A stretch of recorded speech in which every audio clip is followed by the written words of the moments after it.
Bagaimana kita berani hidup dengan Kiai Kanjeng? Kita tidak bikin proposal, kita tidak mengajukan untuk berkarier, kita tidak punya jaminan apapun untuk dapat nafkah. Ini bertaruh nyawa anak-anaknya, teman-teman sekalian. Apalagi saya. Gitu loh. Jadi kamu pikir ini pemusik? Bukan, mereka orang yang berani mati untuk membuktikan bahwa Allah bertanggung jawab dan sayang kepada orang yang cinta kepadanya.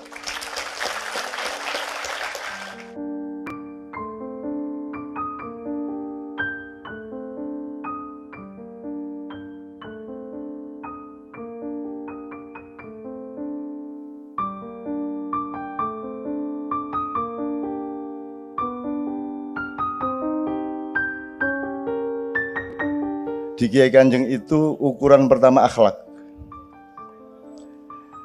Di Kiai Kanjeng tidak ada rekrutmen, tidak ada pemecatan. Ya, tidak ada narik orang masuk dan tidak ada nyuruh orang keluar. Belum pernah dan tidak akan pernah. Jadi semuanya alamiah berdasarkan interaksi murninya hati mereka dan bersatunya gelombang pikiran mereka. Pelanggaran nomor 1 akhlak. Akhlak itu bisa soal perilaku pribadi, bisa soal menyalahi komitmen segala macam ya. Sebelumnya saya jelaskan dulu. Kenapa bukan akidah nomor 1? Kok akhlak? Jadi mestinya kan akidah, akhlak, martabat. Jadi hitungan Kiai Kanjeng nomor 2 martabat. Jadi Kiai Kanjeng tidak akan pernah menerima pementasan semahal apapun kalau itu mengganggu martabatnya. Nah, martabat ini kita rumuskan terus-menerus bersama-sama. Kita tidak bisa menjadi bagian dari sebuah kepentingan, misalnya kelompok politik tertentu. Jadi ada teori sosiologi bahwa di Indonesia sekarang sebenarnya segala sesuatunya tergantung kepada sambung tidaknya bupati sama rakyat yang paling kecil di bawah. Dan itu saya pandu benar. Jadi bupati saya naikkan untuk menciptakan formula kepemerintahan dan formula pengelolaan komprehensif seluruh segi pembangunan dan manusianya. Kalau akidah nanti dulu, akidah ini tidak jadi pemikiran. Karena begini teman sekalian, kalau Anda milih kafir, Anda milih Muslim, Anda milih Kristen, Anda milih Buddha, itu Anda tidak bertanggung jawab kepada saya dan kepada siapapun. Yang berhak meminta pertanggungjawaban Anda adalah Tuhan. Jadi yang selain Tuhan jangan ikut-ikut. Jadi saya tidak akan mengkafirkan orang, karena itu bukan hak saya untuk mempertanyakan atau meminta pertanggungjawab. Jadi kalau akidah itu urusannya vertikal. Yang penting outputnya akhlaknya baik. Jadi Kiai Kanjeng ini jangan pikir yang santri cuman Islamianto saja, yang santri beneran lah. Dari pesantren, ngajar di pesantren, kiai, imam ya pemenang karaoke dangdut se-Jawa Tengah. Ya. Yo, alah Jijit Joko, gue ya meng gendo Malioboro aslinya. Ya, ini semua tidak ada, yang santri tidak ada. Dan kita tidak pernah mempengaruhi mereka untuk sholat atau tidak sholat. Karena kita percaya kepada cuaca, kita percaya kepada aura, kita percaya kepada iklim. Yang tidak dilakukan Indonesia adalah menciptakan iklim yang resonansinya ke seluruh dunia. Karena pemimpin kita tidak punya uslub, tidak punya balaghah. Uslub itu tata komunikasi dan sastra komunikasi. Uslub itu adalah ketinggian diplomasi. Kita tidak punya pemimpin yang memiliki ketinggian diplomasi. Ngomong swadaya pangan, dia lupa bahwa itu menyakiti negara-negara yang kita import. Ya garam, ya beras, segala macam. Dia tidak berdiplomasi sama sekali. Jadi nggak ngitung. Saya punya banyak sekali catatan dari yang saya bilang tadi, buku yang dipakai oleh pemerintahan kita sekarang, yang pelaksanaannya sama sekali tidak berdasarkan prinsipal orkestra musik. Tapi itu nggak usah kita perpanjang. Saya kembali ke Kiai Kanjeng. Jadi saya tidak tanya, Pak Is, Toto itu bersama saya sejak Kedung Ombo, saya ngurusin bertengkar sama Pak Harto dan kejar-kejaran sama tentara, sama polisi, sampai tidur di sawah segala macam yang kasus tahun 80-an akhir itu. Saya tidak pernah tanya kepada Toto agamanya apa. Baru ketika Kiai Kanjeng saya ajak umroh sama Mbak Via, Toto SMS Zaki Zaku aku ora dijak. Loh, Islam toh? Wah. Ternyata dia yang paling khusyuk di sana, dan Zainul Arifin yang begitu santri, begitu ahli zikir, sholawat, itu di sana ngikut Kiai Haji Totok Raharjo. Coba gue. Jadi menentukan tawaf wis ping pira itu ngikut Totok.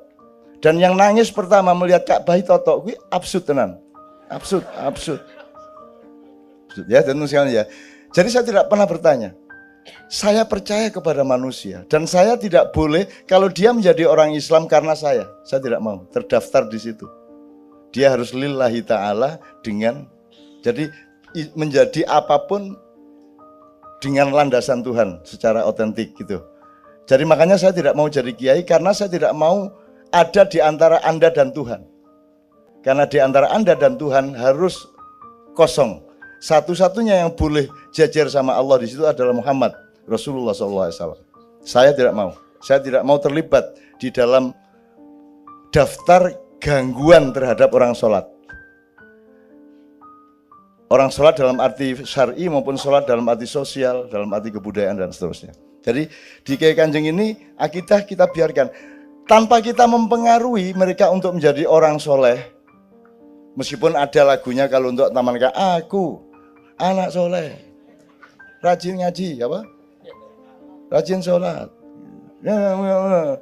La ilaha illallah, Islam, yes. Yeah. Nah, ada gitunya. Tapi kita tidak pernah mempengaruhi. Tapi lambat laun Anda akan melihat loh, mereka ini santri ternyata. Karena mereka memang santri, hatinya suci kok. Saya nggak ragu-ragu ngomong suci, Mas. Pertama Anda ngomong otentik dulu. Kalau otentik itu berarti Anda murni. Kalau Anda murni berarti Anda asli. Kalau asli itu suci. Ya memang begitu. Suci itu bukan milik Allah. Suci itu, loh, kita setiap hari harus mensucikan diri kok. Ragu-ragu ngomong suci. Nah, yang disebut kedaulatan adalah ketika Anda berpendapat, pendapat Anda itu suci. Artinya benar-benar otentik pendapat Anda. Meskipun berasal dari wacana bermacam-macam yang Anda verifikasi. Menurut teorinya Sabrang, negara kita ini aja mutanajis. Karena ada 4 macam air, tohir mutohir, musamas, mustakmal, mutanajis. Jadi air yang untuk wudhu itu 1 yang suci dan mensucikan, 2 tidak bisa dipakai wudhu karena dia memenuhi syarat tapi dibiarkan terlalu lama kena macam-macam akhirnya tidak bisa dipakai wudhu. Yang ketiga, mustakmal sudah pernah dipakai orang, terus dipakai wudhu oleh kita menjadi tidak sah. Terus yang keempat adalah yang sudah dimasuki racun, bakteri, dan kotoran-kotoran yang najis. Sekarang Anda lihat, pikiran Anda tentang sesuatu hal itu yang mana? Itu suci dan mensucikan, ataukah dia sudah terlalu lama orang berpendapat begitu, tanpa ada kreativitas, tanpa ada pembenahan, terus Anda pakai terus, berarti dia kan air, bukan air musamas. Atau Anda diajari di kampus untuk mementingkan pendapat orang lain ketika bikin skripsi, sehingga tidak boleh pendapat Anda sendiri yang diutamakan. Jadi Anda dididik untuk menciptakan skripsi-skripsi mutanajis. Betul enggak? Karena Anda dilarang berdaulat atas diri Anda sendiri. Nah, saya ketika di Undip, di UNER, saya tidak mengecam seperti itu. Anda itu dilatih untuk tahu mutanajis itu bagaimana sampai tamat. Setelah itu Anda tahu untuk tidak mutanajis lagi gitu. Kan saya akali seperti itu supaya senang hatinya dosen-dosen. Kan begitu. Itu yang namanya diplomasi, Mas. Jangan orang mau mati dibilang ya kamu insya Allah ya kata dokter sih 3,5 jam lagi ya. Sekarang tobat. Masa gitu kamu?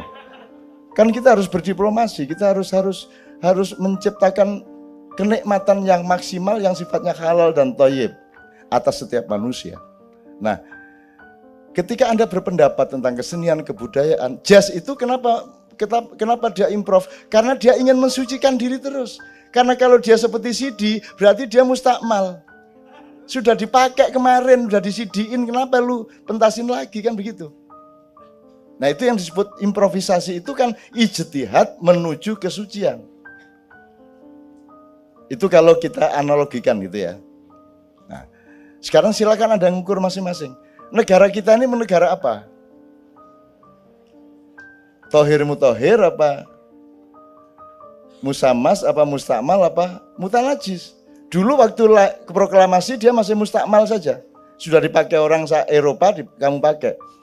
Yang jajah aja pakai kerajaan, kamu republik. Yang mana yang republik lain? Thailand aja kerajaan, Jepang aja kerajaan. Gitu kan? Belanda aja kerajaan, Jerman kerajaan, Spanyol, Belgia, Monaco, semua. Semua kerajaan. Kita berlagak republik. Tapi itu pertolongan Allah kepada kita karena rajanya juga kacau. Jadi sudah hidup itu muter-muter. Jadi Anda tiap hari harus improvisasi, terus-menerus menemukan yang terbaik dari yang buruk-buruk ini. Karena tidak ada yang buruk dalam kehidupan. Karena dia bertemu dengan manusia. Dan manusia diberi akal oleh Allah, diberi kreativitas oleh Allah, diberi tajalli oleh Allah. Sehingga setiap yang buruk menjadi baik di tangan Anda. Karena Anda khalifah dan diberi fasilitas kekhalifahan oleh Allah. Kan begitu. Itu kalau wiritannya wa ma romaita idh romaita walakinnallaha rama. Silakan fitnah saya. Silakan kamu lemparkan keburukan dan kejahatan kepada saya. Kamu lemparkan segala macam yang membunuh saya, silakan. Saya tidak memiliki nyawa saya, sehingga saya tidak akan punya hak untuk marah kepada orang yang membunuh saya. Tetapi kamu berhadapan sama yang memiliki nyawa saya. Gitu loh teman sekalian ya. Ini ilmu tentang itu. Dan Kiai Kanjeng teman-teman sekalian, kamu pikir ini bertaruh susu anaknya untuk berani menjadi Kiai Kanjeng. Bagaimana wong kita tidak punya gaji? Mereka punya anak jijit 6, anak 5 jijit. 5 apa 6? Oh 4. Oh sing loro duyul ya. Ya.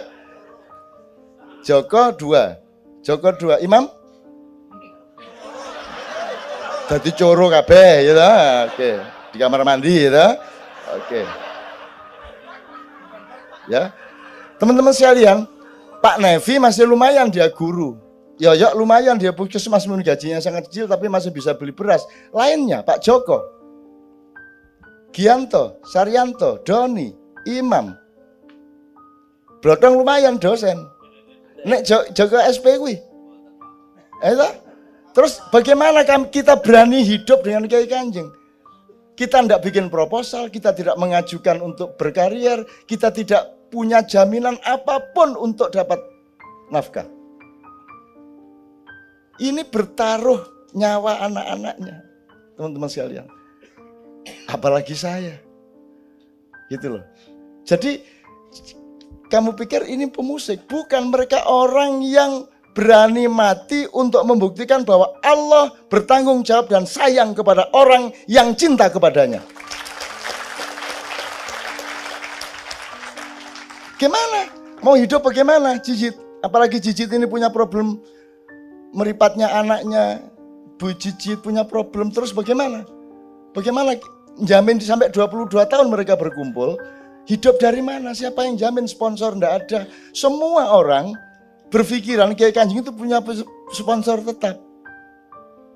Dan benarlah mereka, sponsor tetap itu namanya adalah kasih sayang Allah Subhanahu wa taala. Nek enggak disayang Allah, bagaimana mereka bisa hidup? Termasuk saya. Dan seluruh kegiatan Ma'iyah itu betul-betul adalah bukan uji nyali, bukan. Yang saya uji itu bukan keberanian saya dan Kiai. Yang saya uji itu adalah bahwa Allah itu benar ngomong, dia bertanggung jawab kepada hambanya. Dan itu saya ingin buktikan bahwa Allah benar-benar bertanggung jawab. Dan kalau harus mati untuk membuktikan tanggung jawab Allah itu, ya sudah, tidak apa-apa mati. Apa sih yang mati? Enggak usah mati, mati dewe, kan gitu. Jadi ini bertaruh, Mas. Nah,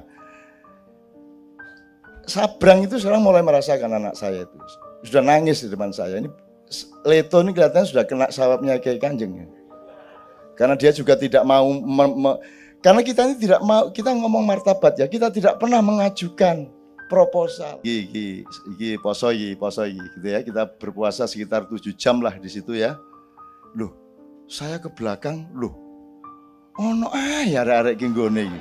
Embu celkunik terus ono lawang seret metu mereka. Ada aja tempatnya untuk merokok.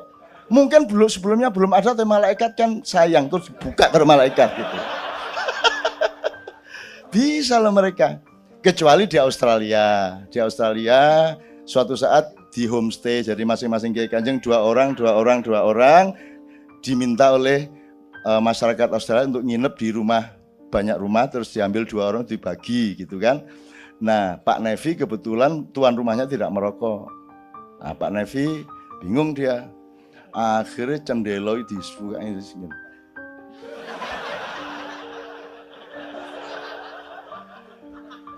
Iya, Pak Nevi konangan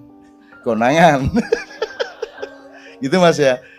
Dan itu semua tidak ada transaksi Mas, kita ke luar negeri Mas, tidak ada transaksi. Dan itu saya sedih sebenarnya, saya sedih. Dan ada pertengkaran juga di antara kita. Tapi hidup itu harus ada pertengkaran, tidak boleh tidak ada pertengkaran. Karena kadang-kadang pertengkaran itu seperti yang dibilang Cicit, dibilang Joko tadi, kalau ideologi harus pertengkaran. Di Madura ada yang namanya caruk ya Pak Muzamil ya. Caruk itu kan masalah martabat. Milih mana Anda rumah tangga yang bertengkar tiap hari, mengganggu tetangga-tetangganya, lempar piring, apa meneh ya? Mecah kaca, gelas dibanting, segala macam sehingga tetangga dengar semua karena salah seorang di antara mereka selingkuh. Sementara rumah di sebelahnya tenang, ada lagu yang mengalun, tentram karena kedua-duanya selingkuh. Anda milih yang mana? Anda milih yang mana? Jadi Anda sekarang jangan ada gerakan kedamaian, gerakan keadilan, karena kuncinya itu keadilan. Kalau ada keadilan akan damai. Damai itu akibat, bukan sebab. Sebabnya adalah keadilan dan ketertataan, halal bihalal, ridho biridho satu sama lain, maka efeknya damai. Sama dengan gotong royong, jangan ayo kita gotong royong, tidak bisa. Gotong royong itu efek, dia sebab, dia akibat. Orang dengan rela akan gotong royong kalau ada interaksi sosial yang memang transparan dan adil satu sama lain. Maka orang dengan sendirinya gotong royong. Tidak bisa ada gerakan gotong royong nasional, tidak bisa. Wong kamu tidak adil kok. Itu loh teman sekalian. Nah, Kiai Kanjeng ini kenapa bubar? Sebenarnya bubarnya itu kita ringan-ringan aja. Pokoknya Toto sebagai Presiden Kiai Kanjeng, Toto Raharjo tadi. Wes bubar wae, di SMS semua. Yang sing ora setuju segera ke rumah Toto. Ya teko kabeh. Jadi ora sudah bubar toh, sederhana. Tapi kan sudah kita tempuh keberanian untuk tidak. Nah kita ini kan takut untuk tidak. Sampai mencuri, sampai deposit, sampai segala macam karena kita takut tidak. Bal tidak itu Anda butuhkan supaya iya itu datang dengan murni. Anda harus la ilaha supaya dapat ilallah. Anda tidak pernah la ilaha dilatih, gimana mau ilallah? Padahal Allah sudah kasih Ustaz tiap hari itu 5 kali. 5 kali, kalau masjidnya 10 berarti 5 kali 10. 50 kali. Jadi Anda itu hidup itu pokoknya temukan hal-hal yang membuat Anda kagum sama Allah. Gitu ya.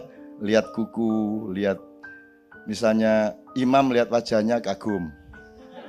Allahu Akbar, Allahu, gitu kan? Nah, adzan tadi hatinya adzan Allahu Akbar, Allahu Akbar. Terus maka terus dia akui kembali Allah. Asyhadu alla ilaha illallah wa asyhadu anna Muhammadar Rasulullah. Kan gitu? Itu karena dia kagum. Kemudian karena dia sudah mengakui, kemudian dia saya tak sholat beneran, hayya ala sholah, hayya ala falah. Setelah Anda kagum, terus Anda bersyahadat, terus Anda sholat, Anda akan dapat kemenangan, hayya ala falah, hayya ala falah. Ini orang cari kemenangan, jojok hayya ala falah dok. Nggak pakai Allahu Akbar, nggak pakai syahadat, nggak pakai hayya ala sholah. Hayya ala falah ini tiap hari kita dikasih strategi oleh Allah untuk menang. Tapi enggak pernah waktu azan tuh enggak pernah mikir artinya. Ya apa ini? Kalau ibarat orang bersuami istri itu mestinya kan sama istri itu kan bismillahirrahmanirrahim, alhamdulillahirabbil terus diterapkan bersyukur kepada Allah dan terima kasih kepada istri. Ya Allah, istriku, karena ada kau maka hatiku tenang, aku ada tempat untuk pulang kalau capek dari kantor, kan gitu. Alhamdulillah bin ar-Rahmanir-Rahim, apalagi kau penuh kasih sayang kepadaku, kan gitu. Terus apa? Maliki Yaumiddin, engkau raja di rumah ini, aku menteri luar negerinya, kan gitu. Terus iya kan nak butuh, iya kan nasta'in. Pokoknya kalau aku butuh dek, kamu yang saya minta. Aku tidak akan minta kepada siapapun saja. Kan gitu. Itu terapan horizontalnya. Loh, apa gunanya ayat-ayat itu kalau tidak untuk membuat kenikmatan yang halal dan thayyib di dalam kehidupan kita, apalagi di dalam rumah tangga bersuami istri. Gitu ya teman sekalian ya. Jadi Kiai Kanjeng sekali lagi, mereka pernah sering bertengkar dan kita pernah bubar, tapi bubarnya tidak sampai sejam. Karena pengumumannya kita bubarkan karena ini, kalau tidak setuju silakan datang ke rumah, ya teko kabeh, ora sudah bubar ya wis, akhirnya latihan lagi kan gitu. Itu teman sekalian, oke.